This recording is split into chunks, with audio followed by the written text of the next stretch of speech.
War is over, and I have finished my TBR.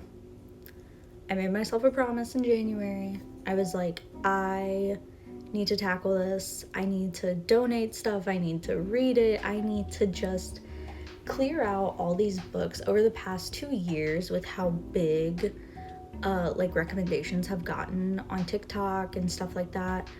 I have just been buying, and then not ever getting to it because something's always getting released. I'd have a lot of buyer's remorse to be like, why did I buy a paranormal romance?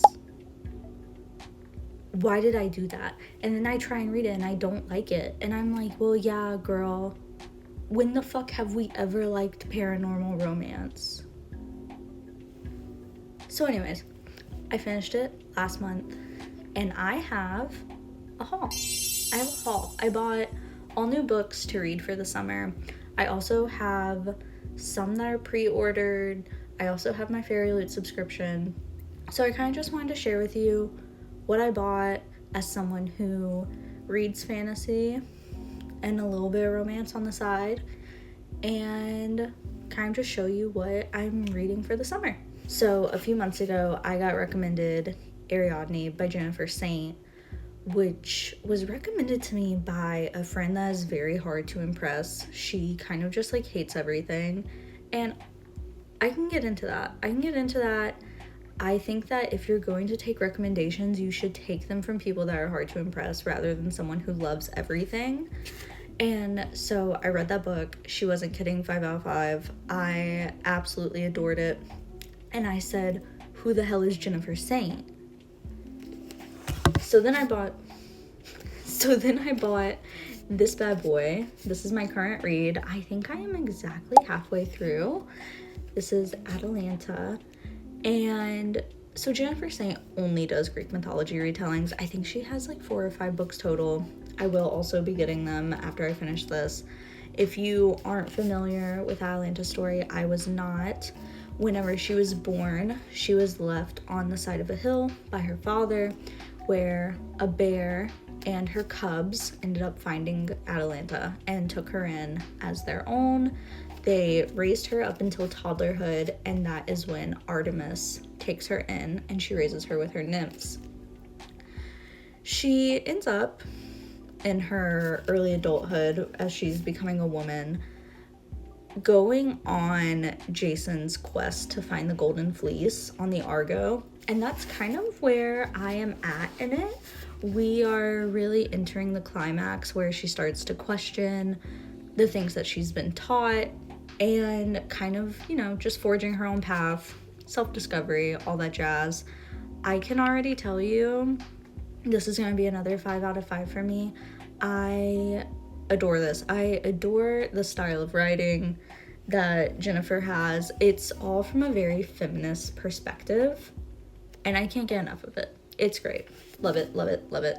I do have a blind buy, and by that I mean I haven't seen anyone talk about this. Not that it's not out there, I just mean it hasn't popped up in my algorithm. I haven't seen it on Instagram, on TikTok, nothing like that. But I was at Barnes & Noble and I was buying A Curse Carved in Bone the day that it came out, and I saw that Danielle also had this series. This was low in stock, and then the second one was completely sold out. The cover art is incredibly gorgeous. I haven't even read the back of this book. The Warrior Princess, that's my jam. We can get into that, why not? I don't know what to expect, but I am very excited about this. I'm very late to the party too. I think there's 5 or 6 books already in this series. So I sense good things. We're getting into the freaky shit. I have 2 romances. First things first, I am a fantasy reader. I like romance. I'm not anti-romance at all. It's just hard for me to find a romance book where I'm like, that was amazing. I'm still thinking about that. My favorite romance book of all time is Twisted Games by Anna Huang. I don't really care for the other books in that series. I'm not gonna lie. I know everybody loves Twisted Lies with Stella and that guy, Christian?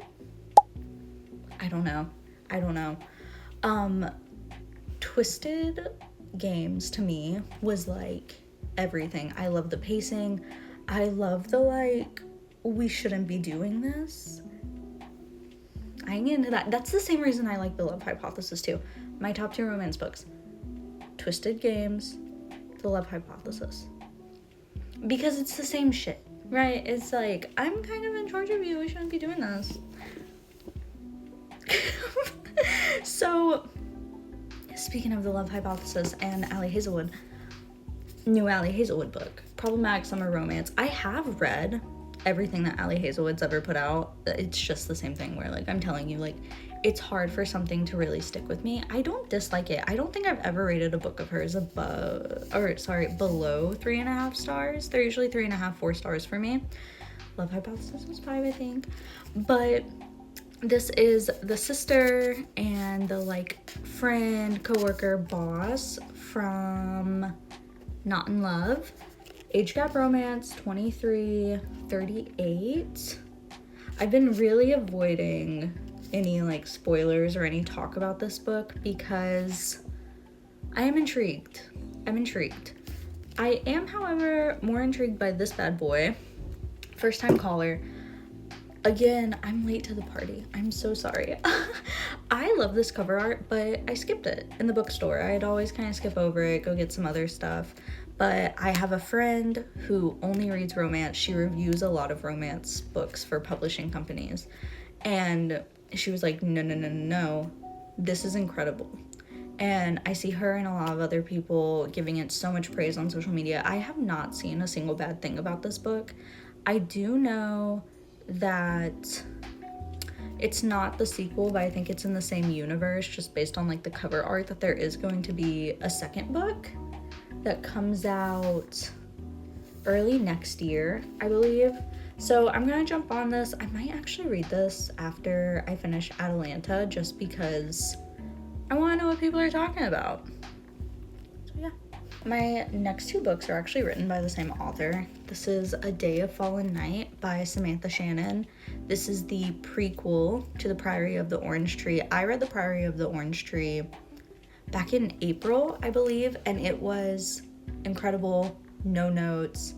It was also my introduction to Samantha Shannon. And I mean, look, we were together for 800 pages. I think it's safe to say I love this woman's writing. She might be one of my new favorite authors.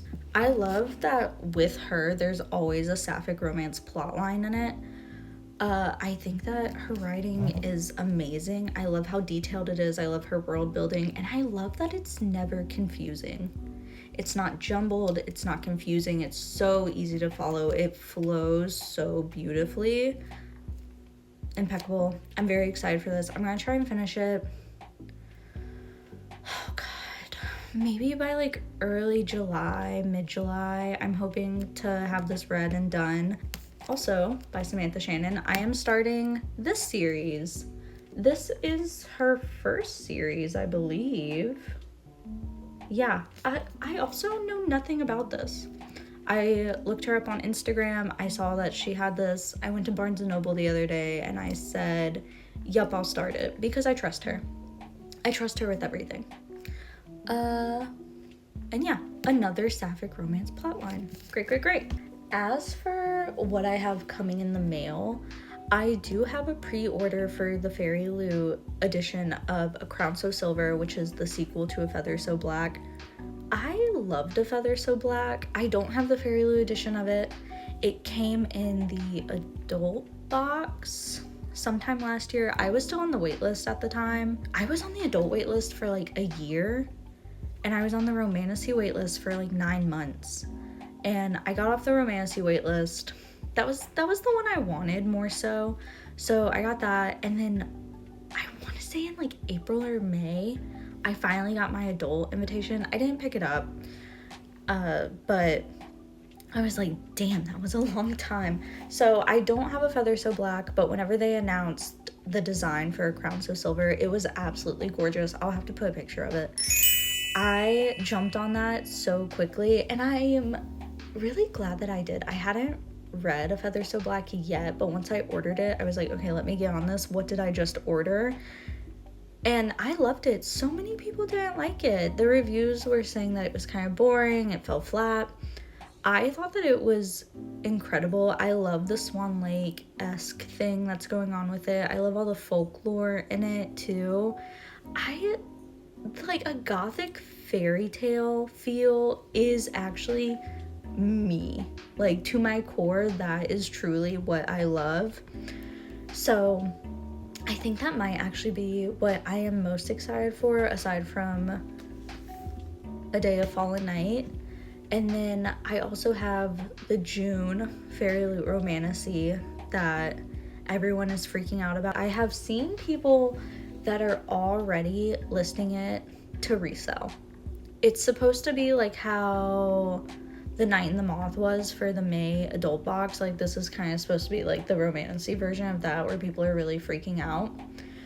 So we will see. I might do an unboxing / reading diary for that, just because it is so like highly anticipated by people. So yeah, we will see on that. Thank you so much for sitting and listening to me talk and letting me show you everything that I have lined up to read for the summer.